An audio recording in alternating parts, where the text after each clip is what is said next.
Hi folks, it's another cabin life. Today we're gathering up some cedar poles that I'd cut down in the bush, and we're going to drag them out today. We've had a little skiff of snow and better get those out of there before the snow covers everything up and freezes it in for the winter. So got to do her now, right? Yep. All right. So gonna have a good day. Okay, let's do her. Hauling logs. Woo-hoo.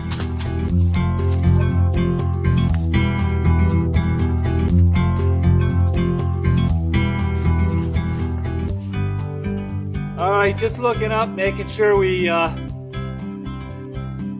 with the snow that we've had, just making sure there's no snow load on any of the trees. A lot of these trees are leaning, and we don't want nothing coming down on us when we're in the bush. If you go to inadvertently lean on a tree, you never know what you're going to get. So, got to be very careful in the bush. Anyway, let's get this stuff out of here.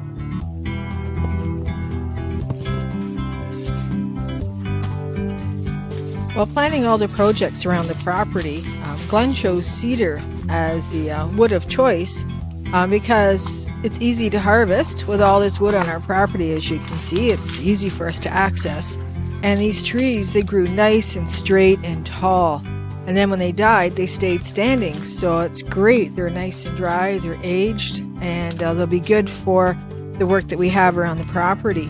And cedar is, just by its nature, is insect, mold, and rot resistant. So we don't have to worry about whether, how rotted the wood is, because typically it's in really good shape. It's even though it's wet from the weather, it's still good quality wood. And all of these different little projects all over, we're going to take these cedar poles and we're going to cut them to the size that we need. And then some spots we're going to have that, what they call the snake fences. Like you see them when you're traveling around the country roads a lot, where the pioneer farms are. That's what they used at the beginning to protect their livestock and their properties, was these split rail cedar fences that look like a great big W along the side of the road. That's what's called a snake fence. And I've always liked that look, so there's different parts of the property where I want to put that up just as little barriers, like where we don't want the dog to go or other people to go. So these are going to come in really handy, and because of their natural resistance to insects and mold and rot, we know that once we do these jobs, we won't have to do them again for years and years. And did you know that that nice scent that comes from cedar, like when you open up a cedar chest and there's that nice aroma that comes out, that comes from the same natural chemicals that protect the cedar from insects and from rot and from mold. And we're really glad that we were able to find these cedar poles on our very own property.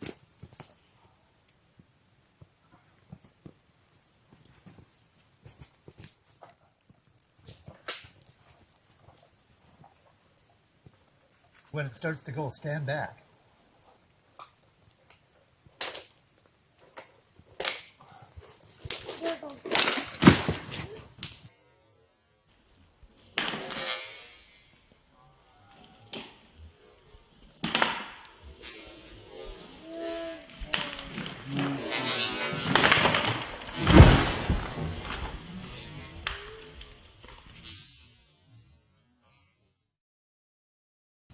When a tree comes down, stand back, out of the way.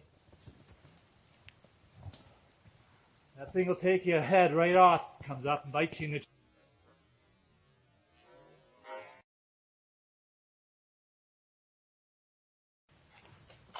slow. Got stuff to climb over. Okay, so do I.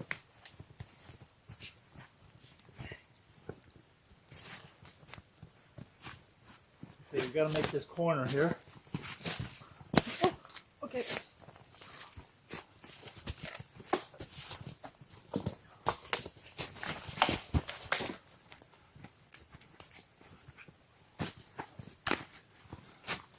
Okay.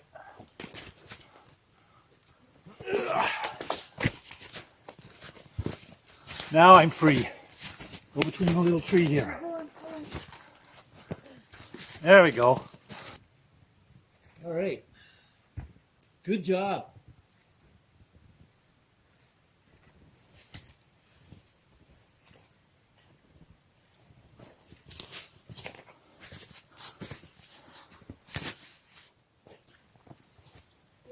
Yep.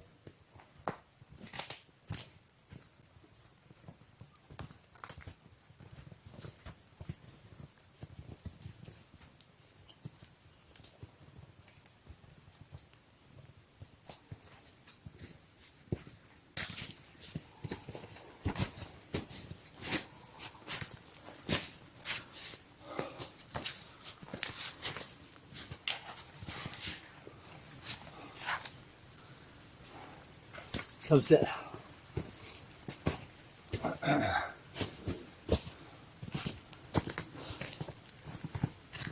You know, one of the things that you've got to be really careful of when you're out in the bush, especially when it's like this, there's a lot of deadfall on the ground. It tells you that there's a lot of trees that are ready to fall up top as well. So you've got to be extra careful. And look up. Watch what's up ahead of you, up above you. Don't go touching trees and stuff like that. Something could inadvertently come down on you, especially if you're working in the bush alone, which is not always a good idea. Doesn't matter if you got a cell phone or a walkie-talkie. If you can't talk or you can't get to the phone, well, you're laying in the bush somewhere. It could be a really bad night. So when you're falling a tree and it's starting to go down, you got to get out of the way. The thing could bounce down. It could bounce 6 or 8, 10 feet or the whole length of the tree at you from 20 feet away. You got to get the heck out of there. Anyway, it's a lesson. Hey, Chief? Yep. You got to take your time. You got to be safe. Yep. All right. Be safe in the forest. Yeah, carry on then. Enjoy nature. Enjoy the bush, but be safe. Take care. Are we continuing on? I want to get one more over here. One more.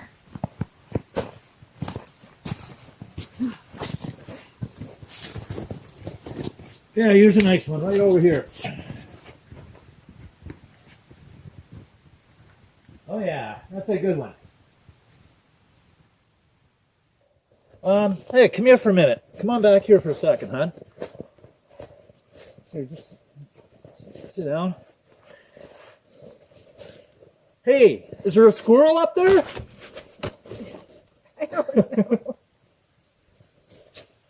I'm not falling for that one. Rats. She's too wise.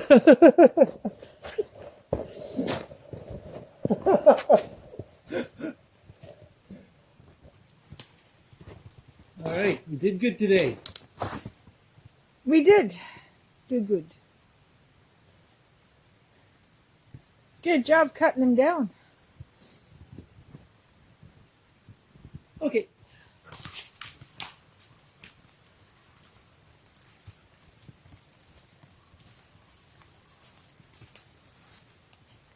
Okay.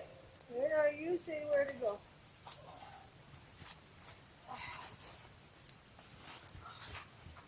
Really? Okay, slowly walk it out.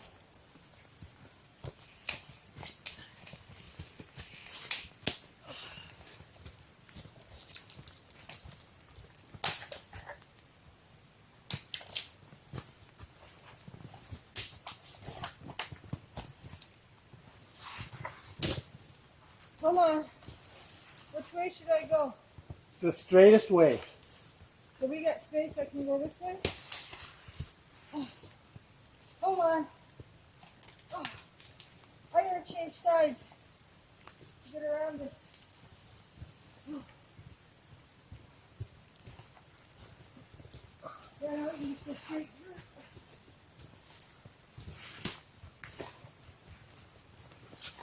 Oh.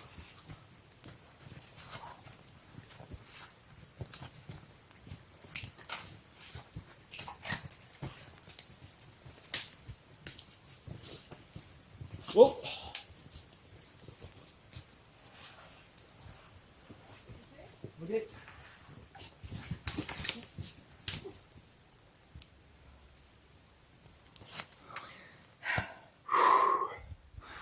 Whew, that was a lot of work.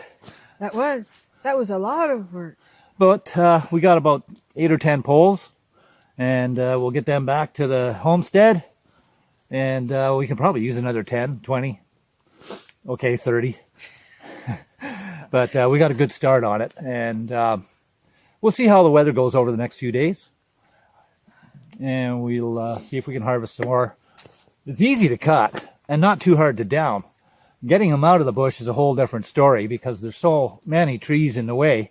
You can't curve around trees. You have to find a good straight spot to go through. So you got to be careful all the way going through every step you take, because there's so much stuff to trip on. There's holes in the bush. You can't see stuff because of the snow now. So you don't know if you're going to sink down into like a rabbit hole or roots or any of that stuff.